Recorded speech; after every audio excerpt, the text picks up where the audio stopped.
John Hall is an artist who lives in Massachusetts on the outer reaches of the Cape Cod Peninsula. He is 78 years old and lives with his wife Marty and his dog Jed. Since 1971, John has spent considerable time researching his genealogy. The search for his ancestry has shown John things he never could have known about his family, often surprising things. Out of this research, he has compiled a book of imaginary portraits of his forebears, dating as far back as 1584. The paintings and stories that accompany them are his history. The book is really an attempt to paint emotional portraits of these ancestors who really existed, and I mean, I have their dates, and they really did.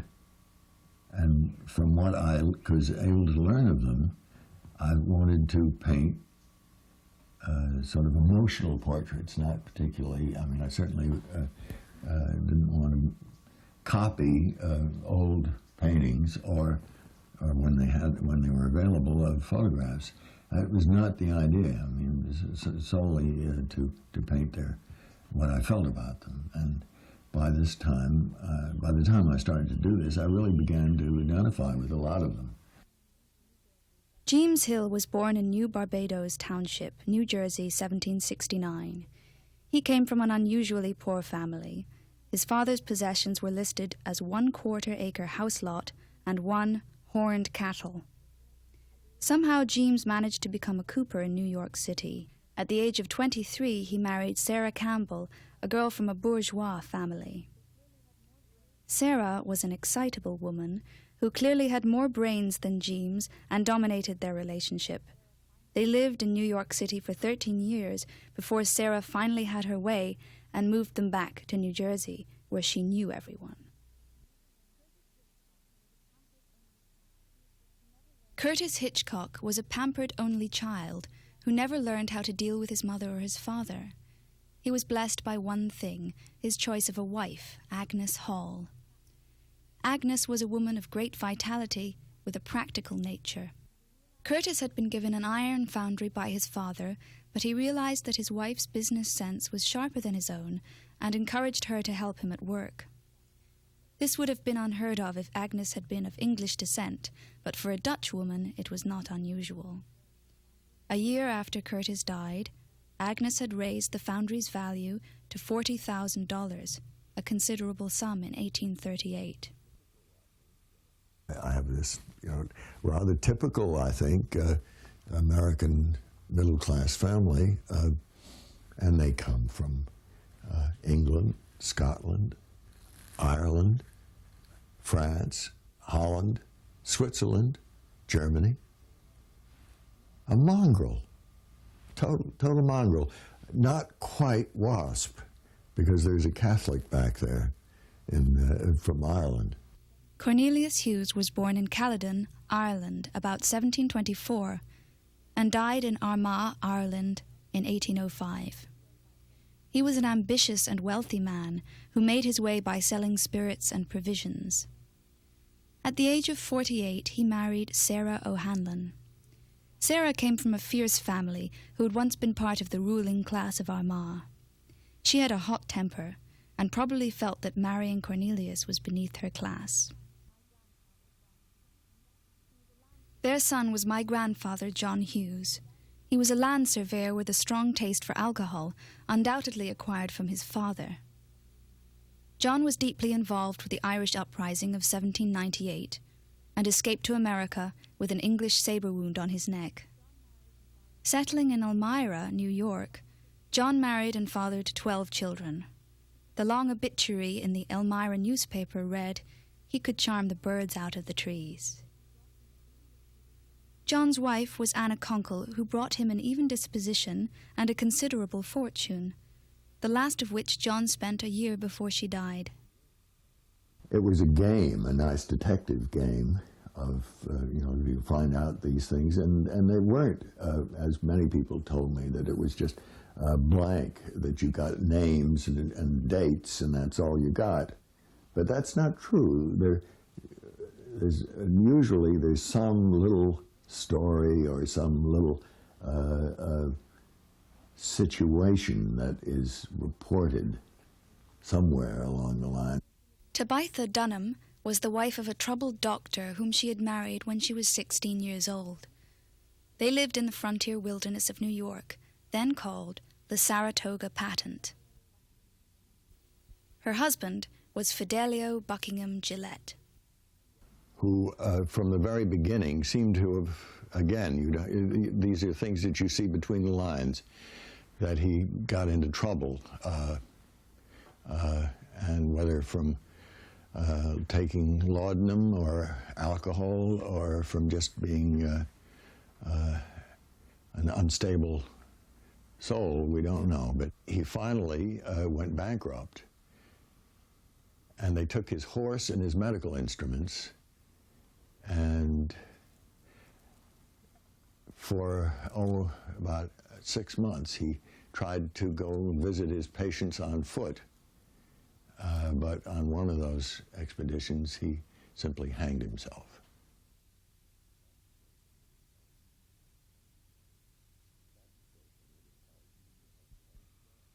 That's the sort of thing that impelled me to make the paintings.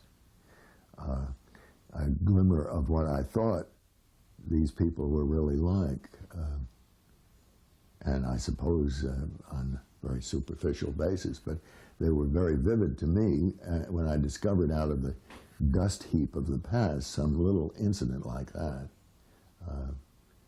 like the I discovered in the process of all this that I had a Mayflower ancestor, which I'd never heard about. I'm glad that my mother never knew about it, because I would have heard it endlessly, I'm sure. Sam Fuller was 12 years old when he came to the New World aboard the Mayflower. His parents died that first terrible winter in America, and he was raised by his uncle in Scituate, Mass. I think of a 12-year-old boy living on that cold, icy ship in the harbor of Plymouth. Everybody dying all around him. My God. When he was 27, he married Jane Lothrop, who came to America when she was 19 years old, shortly after her mother had died. It does not surprise me that she would have become attracted to this gentle man who had been orphaned at the age of 12. Her father was John Lothrop. Born in 1584 in Yorkshire, England, John Lothrop was the pastor of an illegal separatist church who was hunted and ultimately imprisoned in England. The father was allowed to come to this country on the condition that he take his children with him and never return to England. He arrived in Scituate, Massachusetts, where part of his new congregation became disturbed by his feeling that baptism was not very important one way or another. It was just a symbol. Sarah Weldon was born in Easton, New York, 1835. She never married and spent 16 years caring for her ailing mother.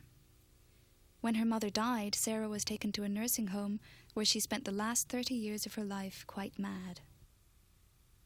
Her younger sister was Marion Weldon. Marion married a naval officer 15 years older than herself. She withdrew from her domineering husband into a life of vagueness and minor illnesses. When he died, Marion evidently had no more desire to live and died within 3 months. Aaron Conkle Hughes was 8 years old when his mother died. He was brought up by his brother and his brother's wife on a plantation in West River, Maryland. He was my grandfather, and I must say I've never taken very kindly to him. I've always felt that he was a martinet, and he was an admiral. By the time the Civil War came along, my grandfather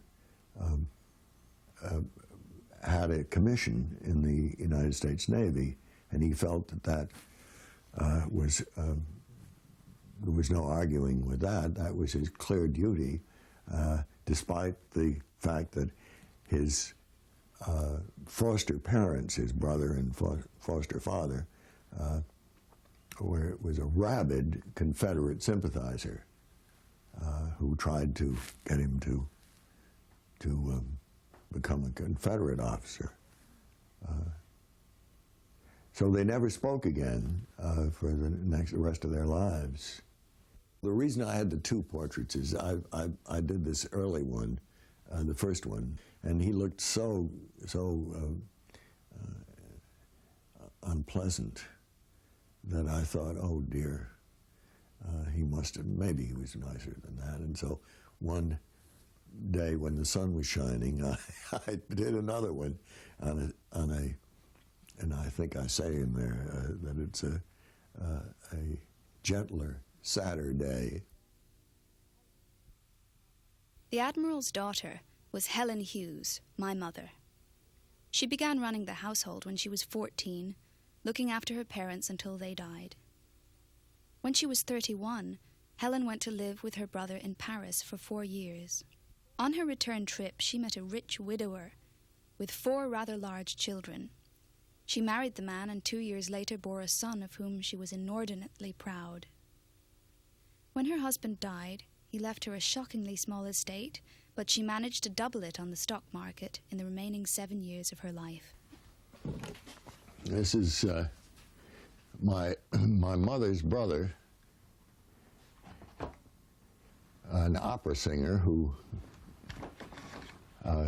used his mother's name, called himself Henri Veldon. He sang in La Scala and in most of the major opera houses in Europe, and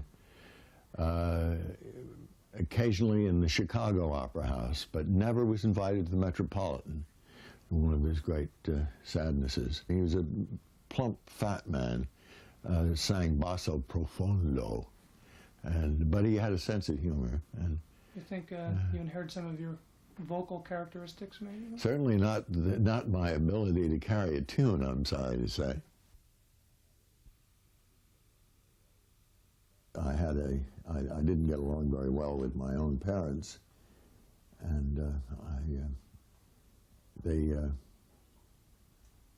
somehow or other we never really spoke to one another very well, and I had much older half-brothers and sisters who either died or moved away and got married, and I was brought up pretty much as an only child.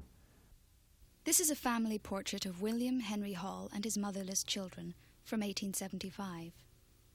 Gus, at 17, is trying to look sophisticated. Henry John Septimus II, at 14, is constrained and tense.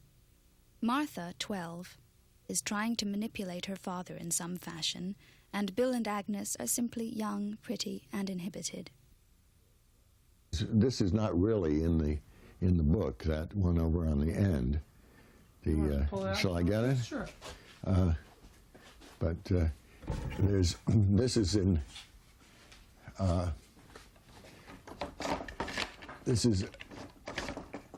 appears in a slightly different version in a larger painting that I did.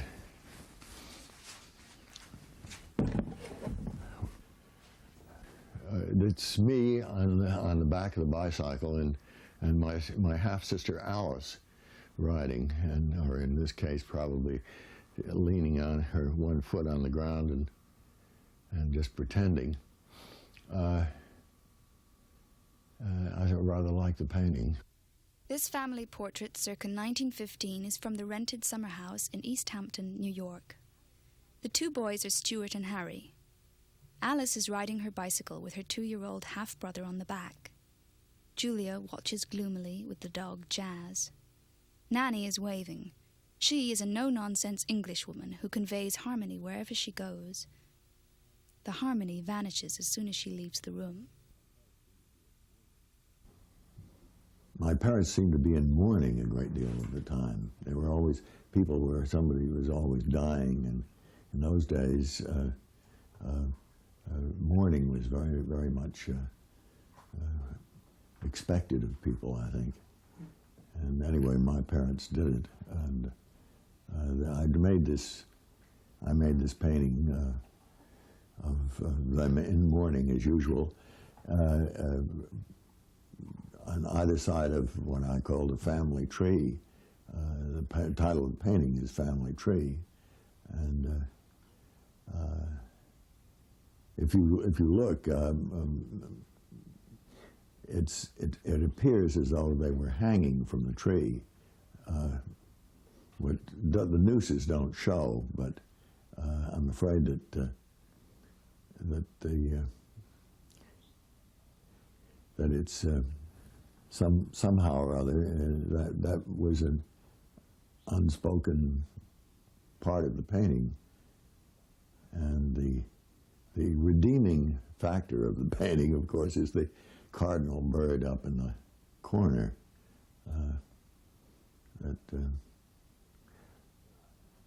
And I think that it sort of means, the reason I was going to talk about it, the reason I wanted to show it to you, is that it, in a sense, explains why I was looking for family outside the family, outside of, and what probably impelled me to go digging around in courthouses and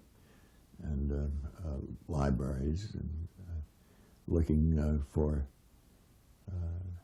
people that I was related to that I might like even. Henry John Septimus Hall was born in Coventry, England, in 1797. When he turned 21, his father gave him an imposing document authorizing him to collect a debt of £2,300 from a man in Philadelphia. I think his father said, collect the debt if you can and then make a new life for yourself in this new world. And that's exactly what he did. And he discovered his dream, his passion. And he became a fireworks designer and manufacturer.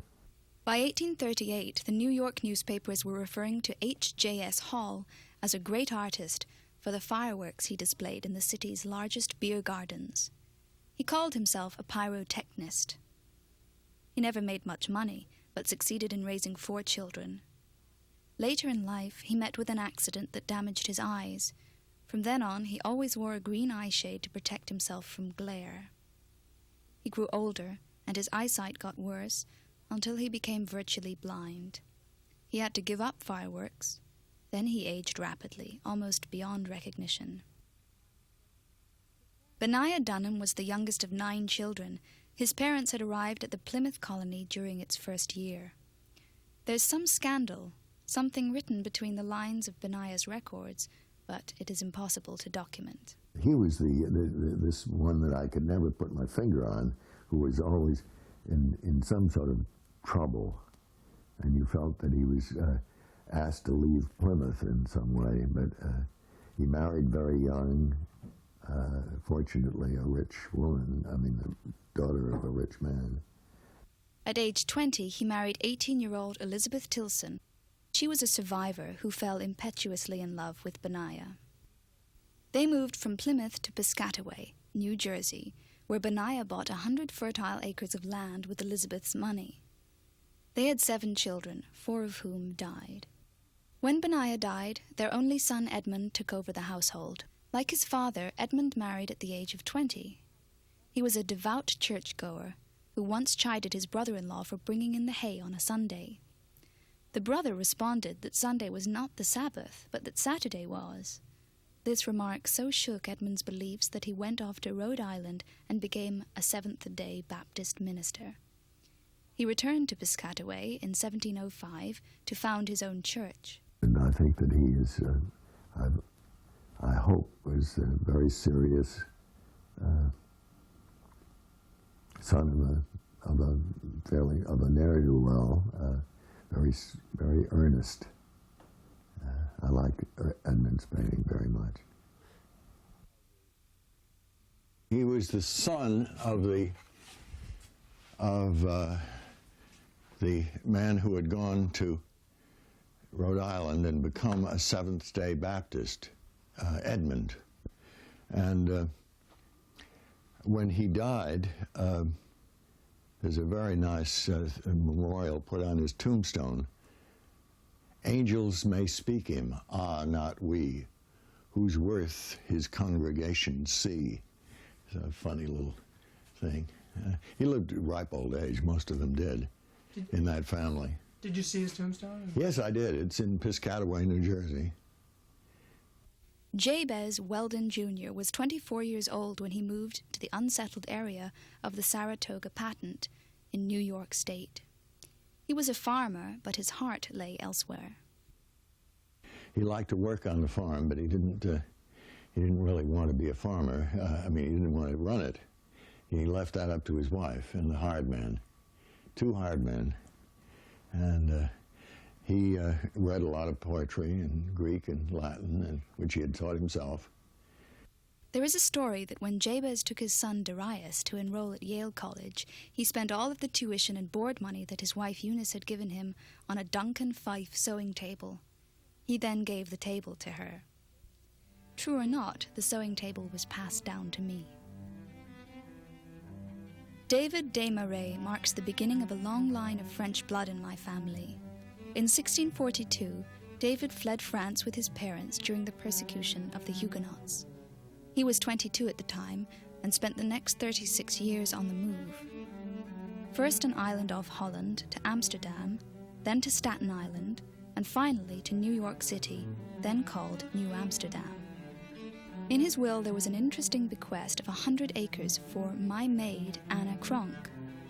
So many years of dislocation must have nurtured a strong bond between David and Anna.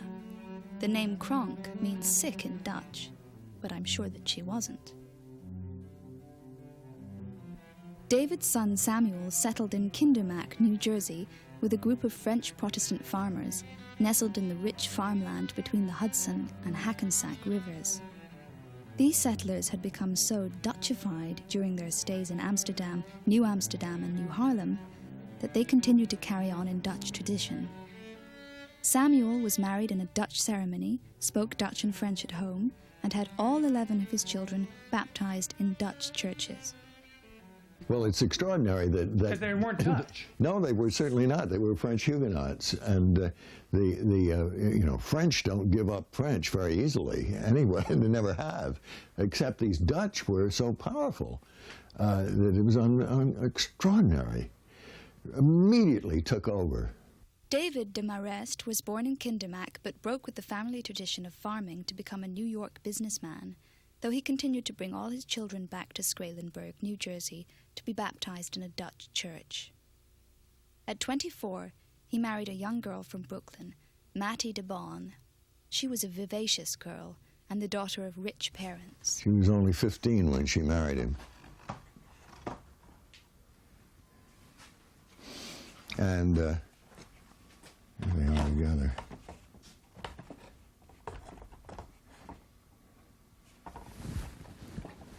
And I've often tried to imagine, the 2 quite different worlds, really, that she must have been rather fascinated by this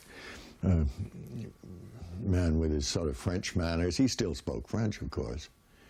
And they spoke French at home. I think he was the last one that did. But then he became assimilated into the world of New York City.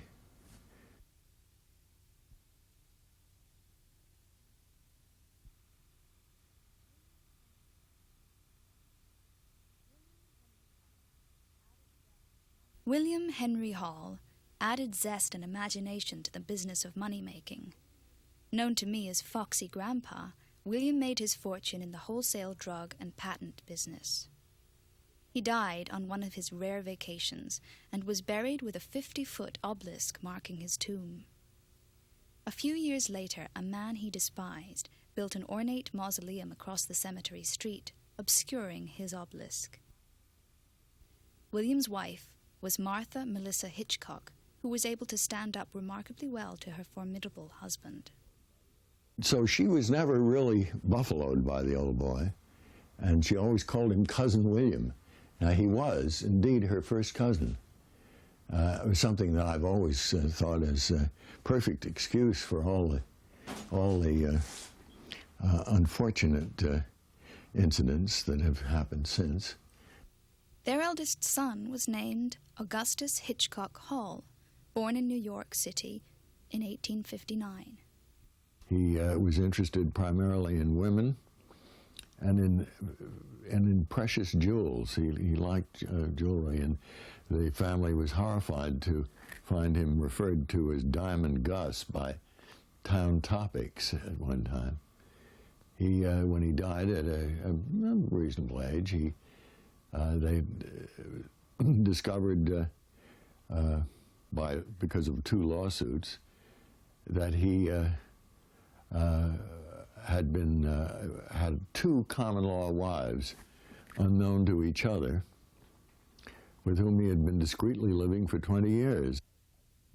When I made this picture, I thought I can fake it. I can pretend that she was the granddaughter of the poor, ill-fated Fidelio Gillette, who committed suicide. And she fits right into the family, you know. Born in 1880, Elizabeth Manley travelled a great deal and had a lengthy love affair with a titled Englishman, whose wife was confined to a mental hospital. She died suddenly of influenza in 1919, unaware that her lover had died the previous week in Switzerland. There's another ringer, Ruth Parker Dove, my wife's aunt on the other side. Marvelous woman. I knew her, and I tried to think of making her into you know, incorporating in some way, pretending that she was related to me. But the truth is just as interesting. When I met her, she was acting as the superintendent of a very large apartment house in Washington, which was owned by various members of her family. I think there were several hundred apartments and enormous boilers in the basement that she had just qualified as I think she'd gotten a stationary engineer 3rd class license in order to permit her legally to operate these enormous boilers in the basement. I can't believe that I've been reincarnated from all those people, but in a sense only in a kind of figurative sense.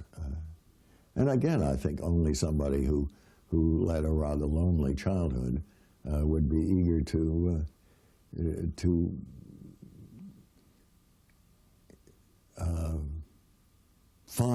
discover these connections, I suppose. People do have eccentric thoughts, though. I mean, thank God. And I live in a community where it isn't considered totally insane to be spending 20 years or more off and on such a project as this. In fact, most people who pick up the book have been known to finish reading it. John Hall was the only child of Helen Hughes and H.J.S. Hall II. Despite his mother's assurance that it would never be necessary, when he was 33, John had to start earning a living. He had always done some writing and painting, been married several times, and had 3 children, but it never occurred to him to make any money. He had a tiny farm on Cape Cod where he became a carpenter, then a designer, and to his astonishment was able to earn a modest living for the next 40 years. His 4th marriage was happy, and in his 60s he started spending more and more time painting, among other things, a series of imaginary portraits of his forebears.